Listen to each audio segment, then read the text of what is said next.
don't think they really knew a lot about Guitar Hero at first until Lars's kids started playing it, and then it sort of got on their radar, so they wanted to come on board and wanted to do it.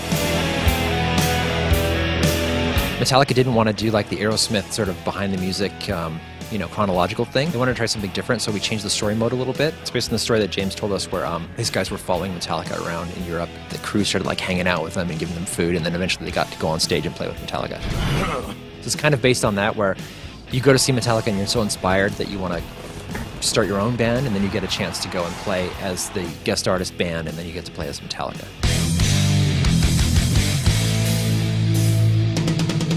I gotta say that I really think that this is the best Guitar Hero game that's ever been made. I think the set list is amazing. All the songs play super, super fun. This type of music is just tailored towards making fun songs to play. We have music from every single Metallica studio album. We have stuff from Garage Inc. We have No Leaf Clover from S&M. I think we're representing Metallica's entire career. And also for the guest artists, I think that's kind of where the game really sort of broadens out. Like if I love classic rock, Queen, Thin Lizzy, Lynyrd Skynyrd, like you're covered. If I like extreme metal, you're gonna listen to Slayer. If you like newer bands, newer metal, you get the Sword and Mastodon in there. And there's bands like Machine Head and Suicidal Tendencies. There's some punk rock in there. You got some Sam Hain and stuff. As a pretty broad spectrum. I think on its own it's a really great set list, but couple that with the great Metallica songs in there, so it's just an amazing, amazing package. There's some songs that aren't so hard, even if you can play a Skynyrd song, or even For Whom the Bell Tolls is pretty simple. So at the beginning of the game, it's not too hard. At the end of the game, when you're playing Fight Fire with Fire, if you're playing War Ensemble from Slayer, yeah, you're going to get slammed. If you're playing Expert or Expert Plus, man, those songs are super hard. The first thing everybody asks is like, hey, you're going to have a double bass pedal in the game? And it's like, well, we have to think about that and see if we can do it. And then it turns out that we could do it technologically. So it gives us the opportunity to actually track all those songs the way they're actually played with both feet. And then you plug that extra pedal in there, and then you get a chance to play those insane, play Fight Fire with Fire with every single double bass kick, or try and play Slayer. And it's really, really pretty fun.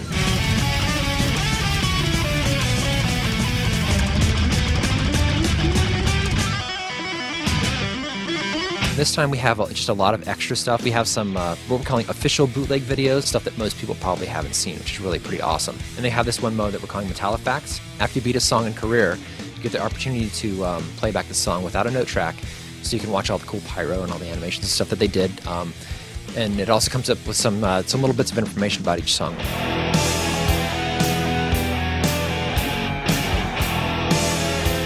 One of the cool things we did this time for Guitar Hero Metallica as well is, we have the music studio and Guitar Hero World Tour where people can write their own music and put it up to GH Tunes.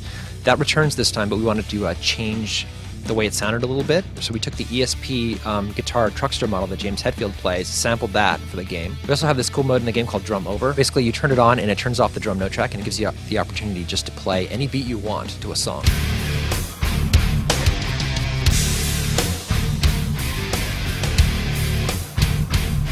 There's a core group of people here that I think would just work on it, 25 hours a day if we could, because we want to put so much into it, put so much extra stuff in there.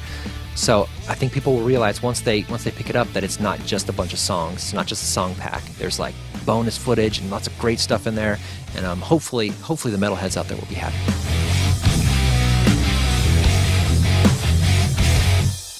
The Guitar Hero Metallica will be coming out at the end of March for the Xbox 360, the PS3, and the Wii, and shortly thereafter on the PS2. If you are a metal fan, man, you better get this game. There's no reason not to.